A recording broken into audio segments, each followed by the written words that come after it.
started on three-phase induction motor, and I was talking briefly about the three-phase machines in general, and we started off with the structure of stator and rotor. So we said first that the stator, which is the outer member, will have basically the three-phase winding housed inside that. So we are going to have the stator somewhat like this with slots in the inner periphery like this. So this is how the slots are going to be. So I'm just showing the slots somewhat like this, and we are going to have the windings in the slot like this. So we are going to have the windings inside the slot like this, which will be actually a three-phase winding. So I will have R, Y, B specifically, or A, B, C phases wound independently, but the axis will be in such a way that if A phase axis is somewhere here, B phase axis will be somewhere here, and C phase axis will be somewhere here. All the three of them will be 120 degrees shifted from each other. That is how they are going to be wound. So this is the structure of the stator winding for both induction as well as synchronous.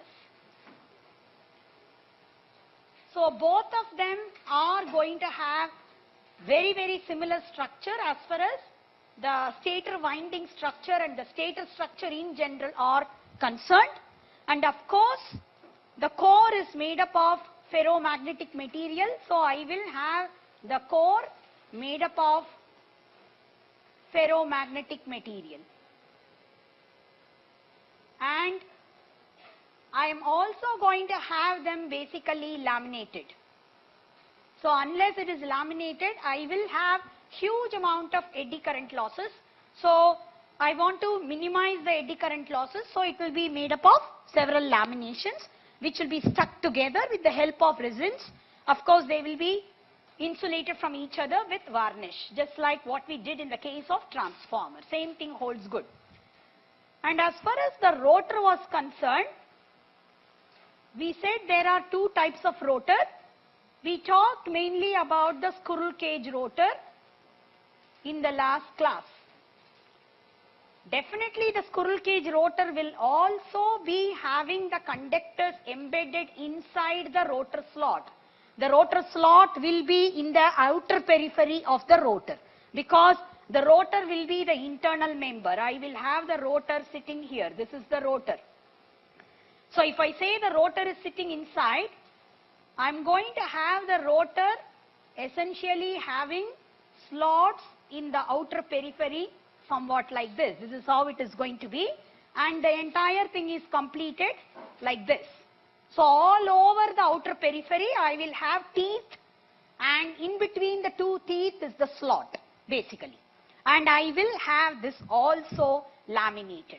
This will also be laminated core, because this will also have induced currents which are alternating in nature.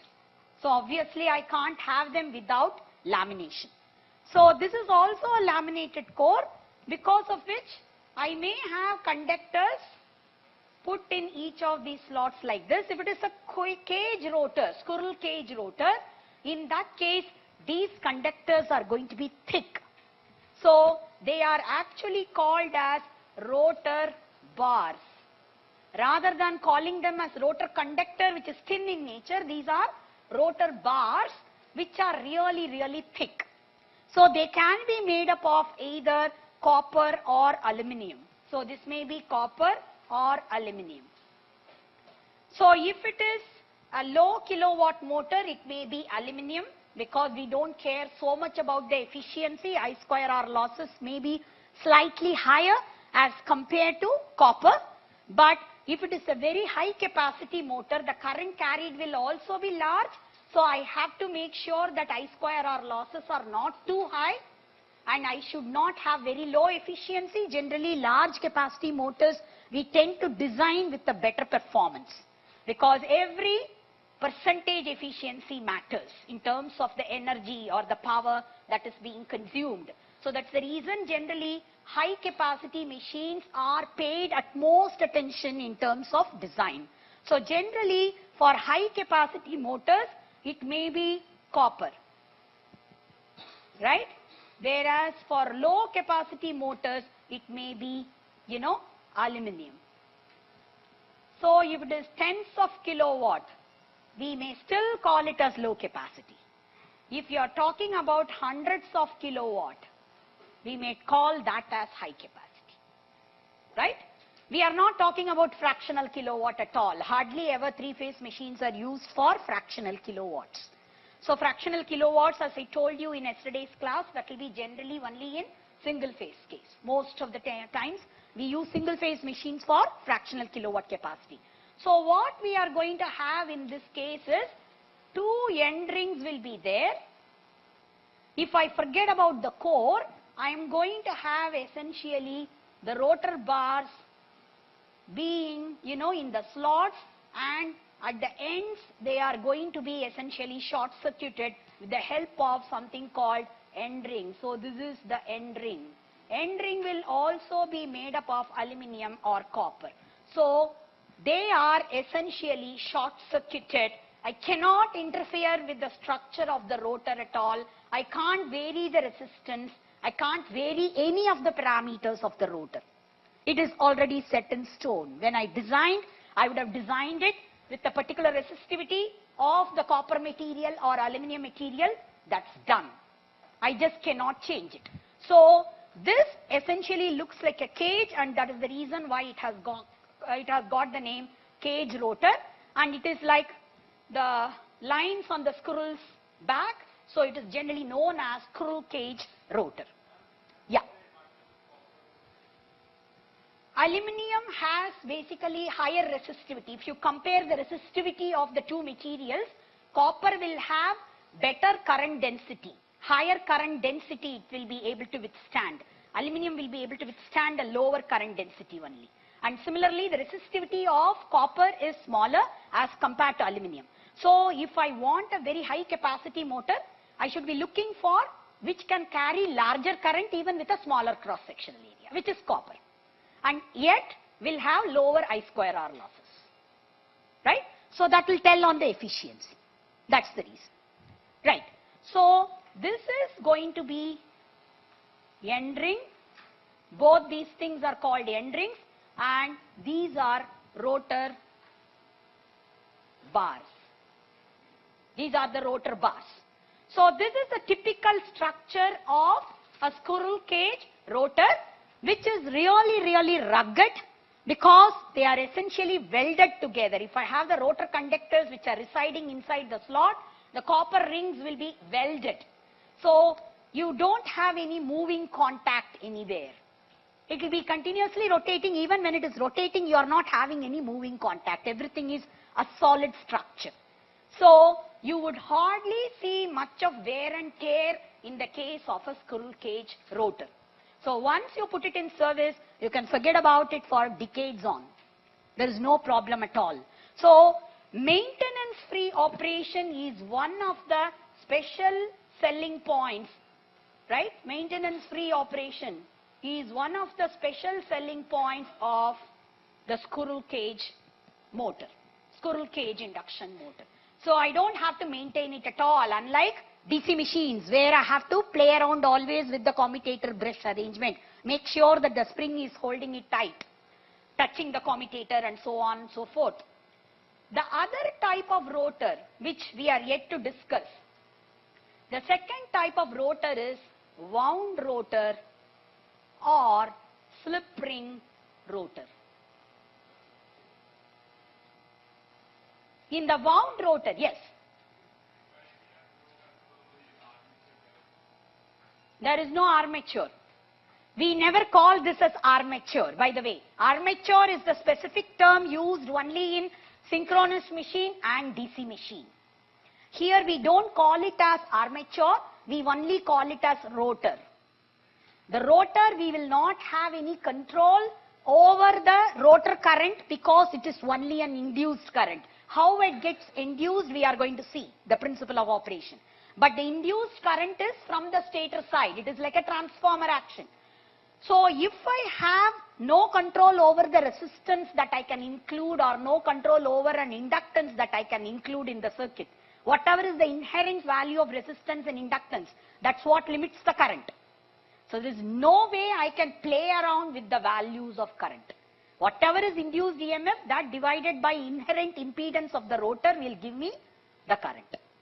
So I don't have any control over the current as far as the rotor is concerned. I can't even measure it. Only if I measure, I can say I want the current to go to this particular value. There is no access whatsoever to the rotor currents as well as the rotor induced EMF.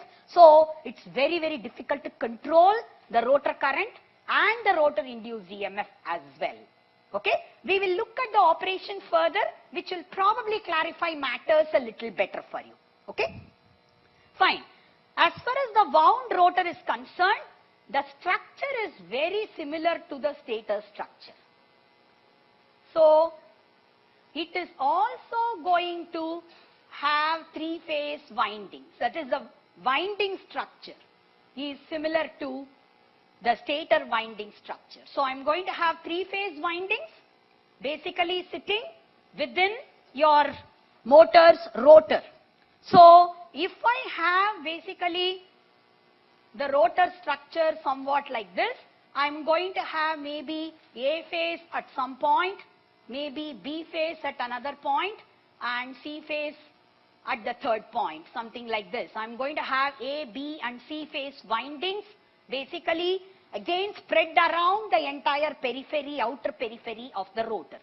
So if I have three-phase stator, I have to have a three-phase rotor.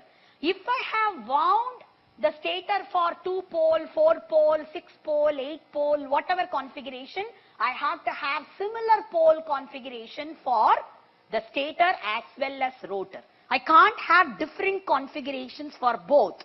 Whereas in cage, all the cage rotor bars will carry any current. We don't know whether it is A phase current, whether it is B phase current, whether it is C phase current. They will happily defect from one phase to another or carry everything together. There is nothing like it is going to be affiliated to a particular phase or particular pole. So they can adjust themselves very nicely to 2-pole, 4-pole, 6-pole, 8-pole, 3-phase, 2-phase, single phase, any configuration. So rotor, when you have squirrel cage rotor, it is absolutely flexible. Absolutely flexible in terms of adjusting itself to any number of phases, any number of poles. So if I have a cage rotor which is working in three-phase induction motor, I can always fix it for a single-phase induction motor as long as it is mechanically feasible and electrically feasible in terms of the current capacity. If the rotor current that is carried by the single-phase machine can be withstood by the three-phase machine as well, I can interchange the rotor, no problem at all. It will completely adjust itself. Whereas wound rotor, it is wound specifically for a particular number of phases and particular number of poles. So I can't interchange a 2-pole machine with 4-pole machine and vice versa. I can't do that. So flexibility is one of the major issues with wound rotor. I will not have flexibility. Not that every other day we are going to change from 2-pole machine to 4-pole machine and interchange the rotors. But if there is a problem, maybe the rotor got defunctional or it has become non-functional, then I can't simply fix up from another machine, I can't put the rotor. That's what I'm trying to say. So if this is the way the conductors are arranged, I can show them if it is star connected. For example, I can show the three-phase conductors somewhat like this. The rotor ones. In a wound rotor, I can show the three-phase windings may be connected in star somewhat like this. Now I have not short-circuited them. Please remember, in squirrel cage it is inherently short-circuited. Here they are not short-circuited. So here slip rings come in handy. I am going to have basically if here is my shaft. Imagine that this is my shaft. Okay? In here is my rotor. Rotor will be generally having a higher diameter. This is my rotor. And the shaft is fixed, or exactly it is going to be engaging clearly with whatever is my rotor structure. So it has engaged with the rotor structure. Now I am going to have one slip ring. That is, it is like a ring which is put on the finger. Similar to that, you are going to have the slip rings sliding over your shaft. But there will be insulation between the slip ring and the shaft itself, because shaft is also made up of iron in all probability. That is also a conductor. So I need to have some kind of insulation between the ring and the shaft itself. So I may have something like a rubber lining or whatever. So that will essentially make sure that the two are insulated from each other. So this is, let us say, for A phase. So maybe this is A phase winding, and I am going to connect this A phase directly to the A phase slip ring, braced or welded. So when the slip rings rotate, the conductors also rotate which are within the rotor. So I will not have intertwining of the slip ring and the conductor. Very similar to what we had in terms of split ring and the armature windings in the case of my DC machine. It is essentially the same. Only thing is, there are no copper mica kind of thing. It's a continuous ring which is made up of copper. So this is going to be one of the copper rings. The second copper ring again will be insulated from the first copper ring. They will be of same thickness, although I have not shown it that way. There should be insulation between these two. And I'm going to have a third slip ring which is corresponding to the third phase. So I will connect basically from, if I may call this as B and this as C. So B will be connected like this, C will be connected like this. So I have three phase conductors being connected to three slip rings. The slip rings rotate, the rotor rotates, the conductor also rotate. So there is no intertwining of the coil when the rotor is rotating. There is no problem. Now we will have brushes which will make contact here. For example, for A phase, I may have the brush here. For B phase, I may have the brush here. And for C phase, I may have one more brush here. So I am going to have three brushes which are stationary. So I basically have, this is my shaft. On that there is slip ring, and the brushes are just touching the slip ring. So as they rotate, the brush is going to be held stationary with the spring arrangement. So we are going to have, please note, a moving contact here. This is moving, right? This is also moving. This is the rotor. And this is also moving because it is housed inside the rotor. The conductors are also moving. I can't short circuit them internally. So what I am doing is, I am trying to bring it out, and then I have put three slip rings, three brushes. From the brush now I can take the connection outside. So these connections will come out and it will rest like armature connections in a DC motor. It will be outside of the machine. So whatever I want to do, I can do. I can short circuit them directly. If I don't want to modify the resistance or inductance, if I want to modify the resistance or inductance, I can include some more resistance, include some more inductance, whatever I want to do. If I want to modify the characteristics, I can measure the voltages, I can measure the currents, because I have brought out all the terminals, so I have complete access to the rotor currents. So slip ring machine clearly has the advantage of having a better control over the rotor parameters as compared to the squirrel cage rotor machine. But squirrel cage rotor machine has the biggest advantage of being rugged. It can't be broken so easily. It is maintenance free. Whereas slip ring rotor, every now and then I have to make sure that the brush arrangement along with the slip ring is working fine, whether they are making proper contact. It goes without saying that there will be sparking. If the contact is not proper, there will be sparking. So very clearly, even slip ring machine is not a good candidate for working in inflammable environment. Because if there is any sparking, it is going to be hazardous. Right? So this has its own advantages, that has their own set of advantages.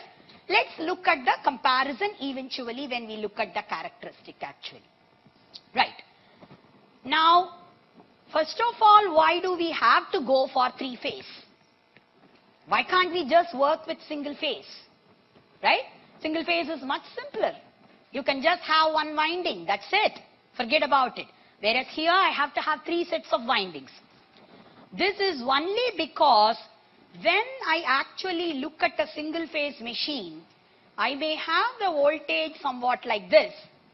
Whereas my current, if I assume it's slightly inductive, the current might probably lag behind the voltage by certain angle. Right? And if I try to look at the overall power, right, it is the product of V and I. So this is my voltage, this is my current, this is the case in single phase. Right? So if I look at the power, I'm going to have actually this current will continue like this, right? Because it is alternating in nature. So I'm going to have the power negative during this portion. I'm going to have the power positive during this portion. Again negative during this portion, positive during this portion, and negative during this portion. So this is the product V times I. So the power is not a constant. The power is continuously oscillating, and it is going into the negative direction as well. And what is actually looked upon as the negative power, so that is indirectly contributing to reactive power. So it is going back and forth. The power what flows from the supply into the load or into the motor and then to the load, that is essentially a positive power or real work done. And what is going back and forth in the form of stored field energy, probably in the inductance, and then it is given back during some time. So that is essentially the reactive power. So it doesn't go or contribute towards any useful work. So this is one of the first points as far as the single phase and 3-phase systems are concerned. In single phase, continuously you are going to have oscillation in the power. You are not going to have a constant power. You are also going to have a good amount of reactive power. That reactive power is essentially not contributing to any useful work done. And also, because I have the power oscillating like this, if I say P is equal to TE times omega, right? Omega is generally governed by mechanical time constant, because the inertia will always make sure that all the oscillations in the torque will not be reflected upon in omega. Right? Because the torque oscillations basically are reflecting on the d omega by dt, which is governed by this equation. We have written this several times now. So J d omega by dt indicates that J is going to act like a smoothening factor when I am looking at the variations in the speed with respect to the torque variations. Right? So if I say that the speed is fairly constant, especially in a 20 millisecond cycle, I am looking at just 20 milliseconds. During 20 millisecond cycle, I am going to see the speed fairly as a constant, because the mechanical time constants are generally of the order of seconds. Okay? So if that is a constant, very clearly omega is a constant, so T has to essentially reflect the variations in P. Right? In power. If the power is oscillating, very clearly from this equation, if omega is a constant, TE has to necessarily reflect the variations in the power. There is no other option. So if the torque is continuously oscillatory, whether I like it or not, there will be very little small changes in omega. d omega by dt will not be zero at any point in time in a single phase machine. In a single phase machine, as a rule, you will see that the speed will never be a continuous constant. Like if it is 1500 RPM, it may go between 1490 and 1510. It will keep on oscillating. So, if I want a very, very precise control mechanism for the speed, where I cannot tolerate any oscillations in the speed, even small oscillations in the speed, I cannot go for single phase machine. And another thing is, whenever I am going to see there is oscillation in the speed, there will be more vibrations, there will be more noise. So if I am talking about a 1 kilowatt machine, which is a single phase machine, the noise is still tolerable. If I am talking about a 500 kilowatt machine or 850 kilowatt machine like what we use in traction, it will be impossible to withstand that kind of a noise when there is an oscillation. So single phase machines as a rule are not used beyond about 3 to 5 kilowatt. The maximum we use single phase machines is only for 3 to 5 kilowatt, right? Let us now go over to the principle of operation of the three-phase induction machine. For that, we will have to understand something called revolving magnetic field.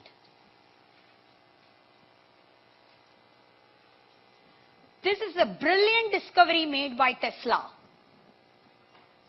And this essentially states that when you are going to give a three-phase time-shifted current to a three-phase space-distributed winding, you are going to get a revolving magnetic field. Okay? Let us first of all examine really how this is produced. So we are going to look at this graphically first as to why a three-phase time-shifted current given to a three-phase space-shifted winding, why it would produce a revolving magnetic field. So let us try to look at the revolving magnetic field theory. Let us say I am representing the stator with three-phase, not distributed winding because it is difficult for me to draw. So I am going to just draw it with concentrated winding. So let me call this as A and A dash. And I am going to call this as B. And I am going to call this as B dash. And the third one I am going to show C, and this is C dash. These are the three-phase windings, which I am not showing completely, only the ends I am showing, basically in the form of a cross-section. Right?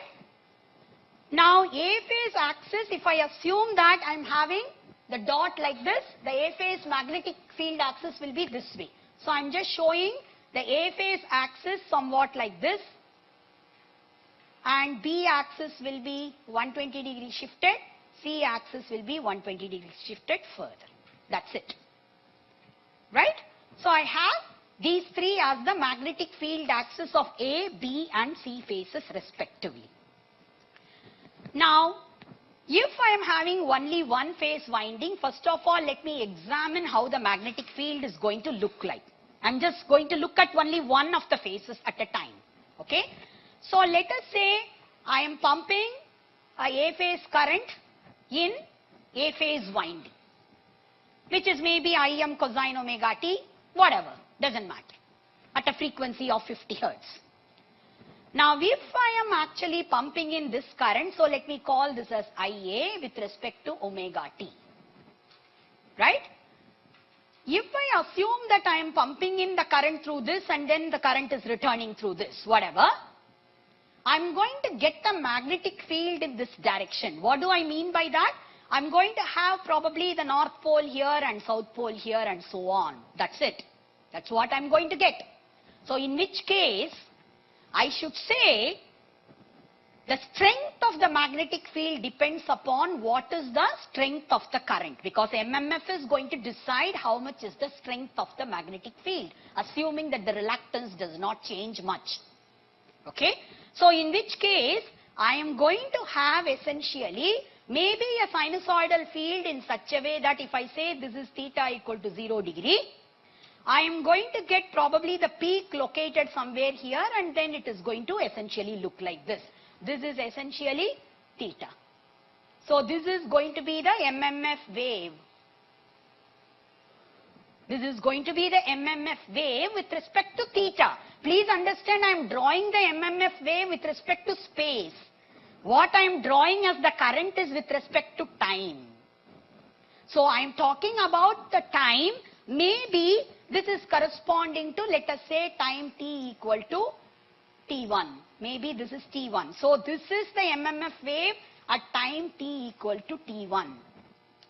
If I say I am looking at time t equal to t2, so I am talking about time t equal to t2. At time t equal to t2, please note, the overall current itself has come down. Right? At time t equal to t2, the current has come down. Because the current has come down, the peak of the MMF wave will also come down in terms of its magnitude. So I am going to get probably this as the MMF wave at time t equal to t2. What I am trying to get at is, if I look at only one phase at a time, I get a standing MMF wave or standing flux wave. That standing wave is pulsating in nature. It's not shifting. It's not traveling. It is standing. So I am going to have basically a standing wave produced whenever I have a single phase excitation. It will not create a traveling or revolving field whatsoever. Right?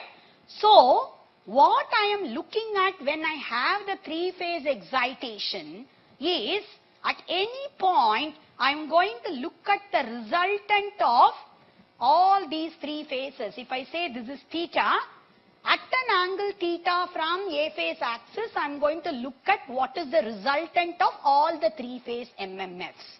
That's what I am trying to look at now. Right? So I hope you guys have understood what is a pulsating MMF wave or standing MMF wave, from which we are going to derive basically what is the resultant MMF or resultant field that we are going to get from all the three phases. Right? So if I say what is the MMF of A phase at any point in time, I should say it should be n times Ia, and with respect to theta I am trying to see. So I should write clearly cos of theta, because I am trying to find out the component along theta. Similarly, if I try to look at what is Fb of theta, it will be n is the number of turns in any one of the phases. I am assuming all the three phase windings are balanced. That means the number of turns are the same in all the three phases. Okay? So I am going to write n Ib times cos of theta minus 120. Right? Because I am looking at basically 120 degrees between these two. So 120 minus theta or theta minus 120. Either way is fine. In the other case, Fc of theta will be n Ic cos of theta plus 120. Now what I have to calculate as the overall MMF will be the summation of all these three MMFs. Before doing this analytically, let me try to look at the whole thing graphically so that you also get a better understanding physically of this. Right? So if I have, let's say, this is my sinusoidal wave as far as A phase is concerned. I am going to draw the other two. So I am just drawing 60-degree intervals, then I am drawing B phase and I am drawing C phase. I'm sorry, I'm not drawing them equally well. They should all be balanced currents, obviously. Okay? So this is IA, this is IB, and this is IC with respect to omega t. Three-phase currents I have pumped into the three-phase distributed winding. Let me look at each of the time instants. For example, let me try to look at the time instant corresponding to t equal to t naught, probably. What is going to be the summation of all the three MMF waves? After all, n is a scalar, so I don't even have to include n. That's fine. I can look at basically what is the summation of IA, IB, IC along with the space, because it's a space distributed winding, right? Let me again read out the directions of what we wrote as A phase is here, B phase is somewhere here, and C phase is somewhere here. This is how we drew the directions, right? So let us try to see what are all the directions at this instant. So at time t equal to t naught, I should say A phase is having only, this is 30 degree approximately. So if it is 30 degrees, I am going to have essentially half of whatever is the peak. I have not drawn it very well, but it is half of the peak because sine 30. Sine 30 is half. So I am going to have basically IA is going to be whatever is the peak, so this will be IM by 2. So this will correspond to FA basically. And if I look at what is the value corresponding to IC, right? IC is also at similar juncture.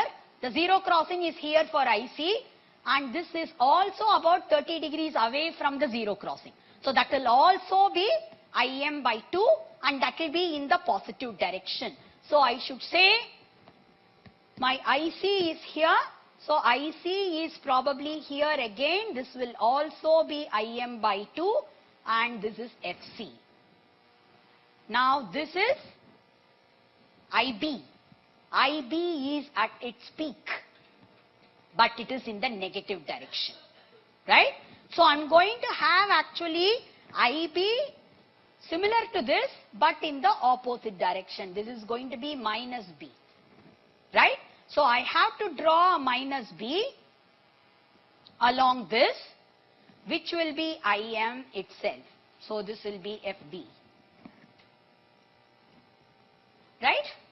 Now if I add all the three together, right, I will have the resultant by parallelogram law of addition somewhat like this, which is going to be like this.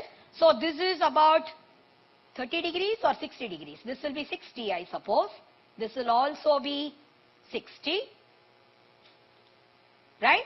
Totally this is 120. Between A and C it is 120. So it is going to be IM by 2 cos 60 plus IM by 2 cos 60 plus IM itself. So it is going to be 1.5 times IM. So I am going to have this to be 1.5 times IM. This is the resultant at time t equal to t naught. If I try to look at another time interval, maybe this zero crossing let me take, this is t equal to t1. So let me try to draw this at t equal to t1. Okay, similar stuff let me try to draw. So at time t equal to t1, I am having IC equal to 0. Very good. So I don't have to draw anything for FC. FC is 0. Right. Now I am going to have IB, which is actually about, from the peak it has moved by about 30 degrees. So 90 plus 30, 120. So it will be equivalent to sine of 120, but in the negative direction. In the negative direction. And if I try to look at what is the value of A at this point, that will also be equivalent to sine of 60. Sine of 60 is root 3 by 2. So I am going to say rather IA will correspond to something like this, which is actually, I am sorry, not this much of length. So it will be root 3 by 2 times IM. This is what is FA. Right? And if I try to draw what is FB, again it is along the negative direction. Please note that this is a negative current. So I'm going to have again FB somewhat like this, which will also be root 3 by 2 times IM. And this is what is FB. Now I have to add these two together. So when I add these two together, I will have it somewhere in the middle, right? This is how it will be. So I'm going to have probably this as the resultant.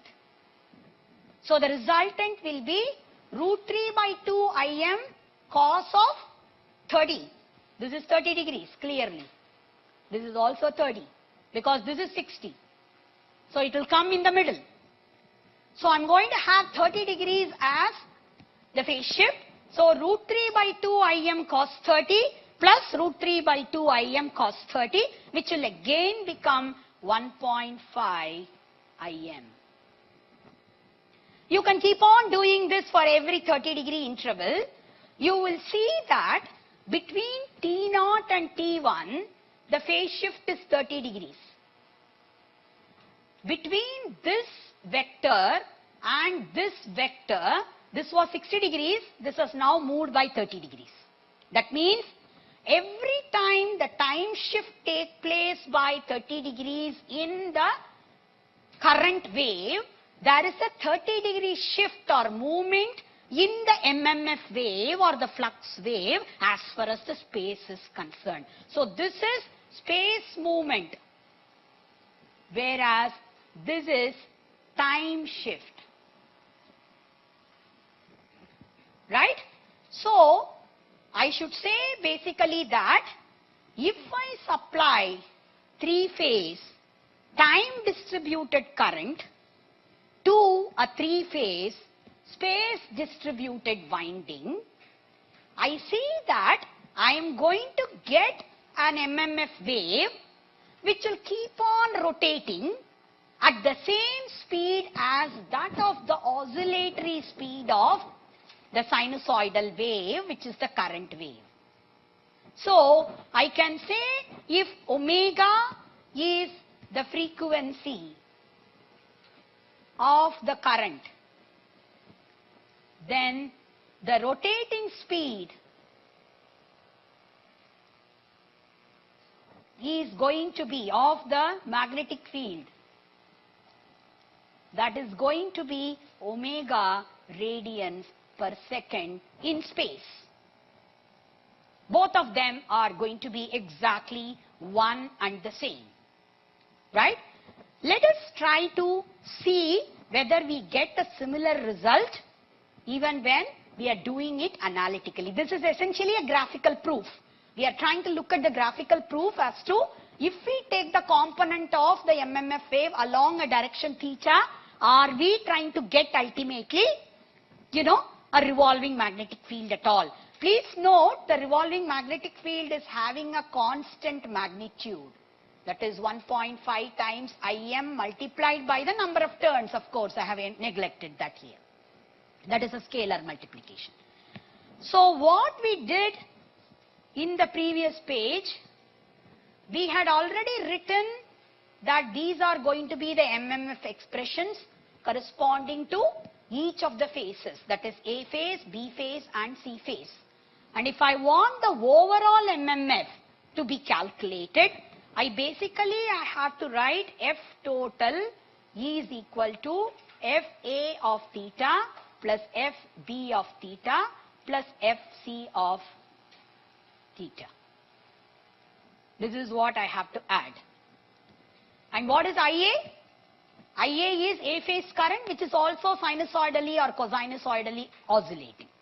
So I should be able to write Ia equal to Im cos omega t. This I can write as Im cosine omega t. I can write this as Im cosine omega t minus 120 degrees, and this will be Im cosine omega t plus 120 degrees. Right? So let us try to write this n Im cos omega t cos theta. Let me write n commonly, right? Then I'm going to have Im cos omega t minus 120 degrees cos of theta minus 120 degrees plus Im sin omega t plus, cos omega t plus 120 degrees cos theta plus 120 degrees. So let us try to simplify this. You guys are better, cos A, cos B. So you should say cos of A plus B plus cos of A minus B, or cos of A minus B plus cos of A plus B, half of that, right? Half of that. Okay. So we are going to have, let's say, f of theta total will be equal to n Im cos of omega t plus theta and cos of omega t minus theta. This is the first one. The second one will be cos of omega t plus theta. There was minus 120 in both, so I should have minus 240. The other one will be cos of omega t minus theta, because minus 120 will get cancelled with minus 120 when I subtract. And the last one will be cos of omega t plus theta plus 240 and cos of omega t minus theta.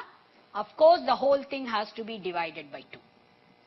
Right? Half of cos A plus B plus cos A minus B.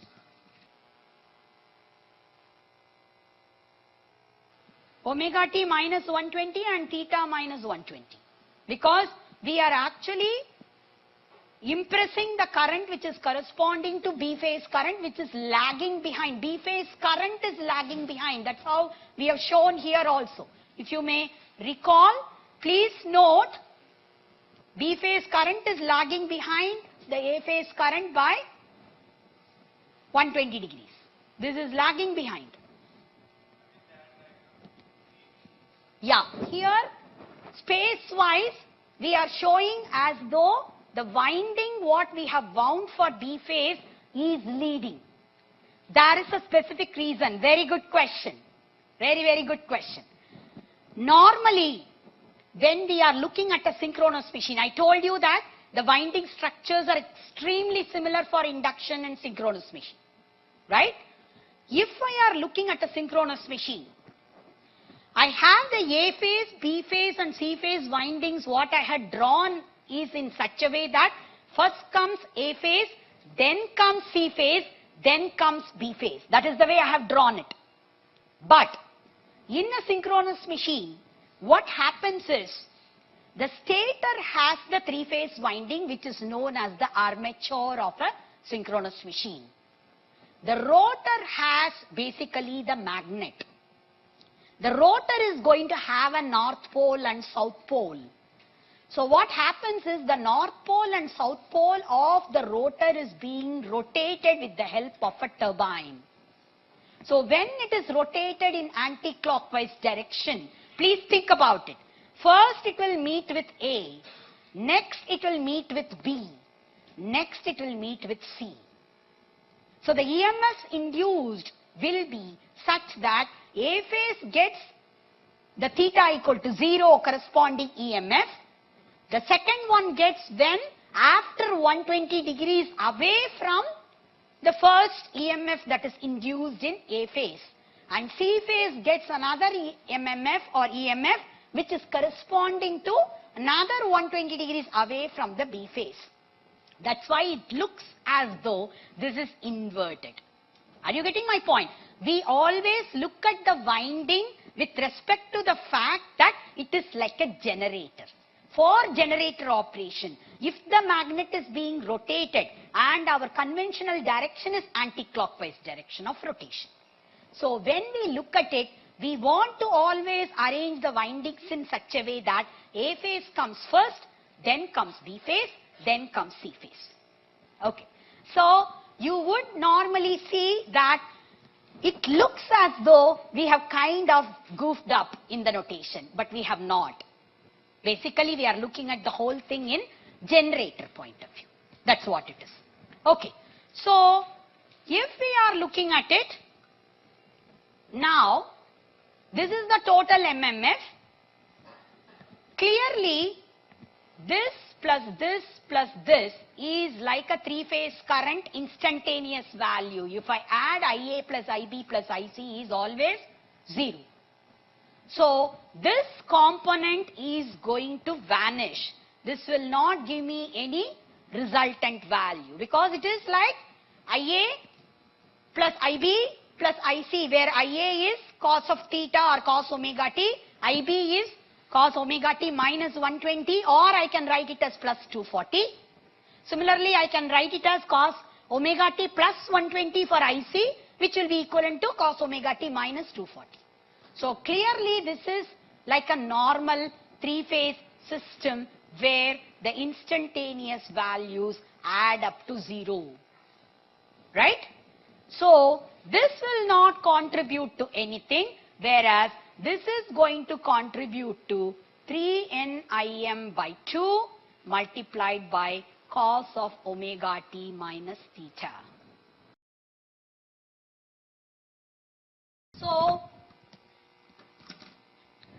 So this particular expression actually tells me that what I get as the MMF wave or the flux wave in the air gap, that is, if I look at the stator which is having the winding along its inner periphery like this, I am going to have basically the magnetic field produced here. This is where the magnetic field is going to be produced in the air gap, in the inner surface of the stator. So, that is going to be a cosinusoidal wave probably, or a sinusoidal wave, where the peak is continuously getting shifted. So, I will have continuously the peak probably lying here, lying here, lying here, lying here, and so on, where I am going to have omega t equal to theta at any point in time, that is omega t minus theta equal to 0. That corresponds to the point at which the peak is located. Right? So, I am going to have basically, it is as though I am going to have a north pole and south pole, and I rotate it physically at the same speed as that of omega. Right? I am not having really physically any magnet here. What I have done is only to have a three-phase time distributed current, I have given that to a space distributed winding. That has created the effect of actually having a magnet physically and rotating it at a speed which is known as synchronous speed. We call this speed omega as the synchronous speed.